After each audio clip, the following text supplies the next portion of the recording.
ആരാധകരെ ആവേശത്തിലാക്കി ബോബി ചെമ്മണ്ണൂരിന്റെ പുതിയ കരുനീക്കം. നടിയുടെ പരാതിയെ തുടർന്ന് അകത്തായ ശേഷം ബോച്ചയുടെ നീക്കങ്ങൾ എന്താകുമെന്ന ആകാംക്ഷയിലായിരുന്നു എല്ലാവരും. മലയാളക്കരയുടെ ഉദ്ഘാടന മാമാങ്കത്തിൽ സെലിബ്രിറ്റികളായ നടിമാരെ അപ്രസക്തരാക്കിക്കൊണ്ട് ബോച്ചെ കളത്തിലിറക്കുന്നത് സാക്ഷാൽ മൊണാലിസയെ. മൊബൈൽ വീഡിയോകളിലൂടെ മാത്രം കണ്ടിട്ടുള്ള മൊണാലിസയെ നേരിൽ കാണാനുള്ള അവസരമാണ് ബോബി ചെമ്മണ്ണൂർ മലയാളികൾക്കായി ഒരുക്കുന്നത്. കുംഭമേളയിലെ മാല വിൽപ്പനക്കാരിയായ ആ വൈറൽ ഗേൾ ഇനി പറന്നിറങ്ങുക കേരളത്തിലാണ്.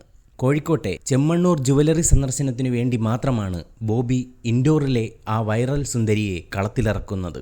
ഇതിലൂടെ വെട്ടിലായിരിക്കുന്നത് ഉദ്ഘാടന വേദികളിൽ നിറസാന്നിധ്യമാകുന്ന നടിമാരാണ്. നിലവിൽ ഡിമാൻഡുള്ള നടിമാരെ പൂർണ്ണമായും ഒഴിവാക്കിക്കൊണ്ടാണ് ബോച്ചെ പുതിയ ശൈലി സൃഷ്ടിക്കാൻ ശ്രമിക്കുന്നത്. കുംഭമേളയിൽ മാല വിൽക്കാനെത്തി ഇന്ത്യ മുഴുവൻ തരംഗമായി മാറിയ മൊണാലിസയെ ഷോറൂം സന്ദർശനത്തിന് മാത്രമായി എത്തിക്കുമ്പോൾ തന്നെ ബോച്ചയുടെ ലക്ഷ്യം വ്യക്തം.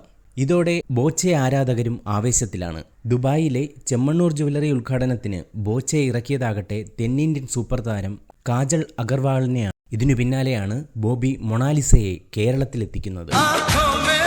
ഈ വാർത്ത ഇഷ്ടമായാൽ ലൈക്ക് ചെയ്യൂ, ഷെയർ ചെയ്യൂ. നിങ്ങളുടെ അഭിപ്രായം കമന്റായി രേഖപ്പെടുത്തൂ. സബ്സ്ക്രൈബ് ചെയ്യൂ ബബിൾകം മീഡിയ.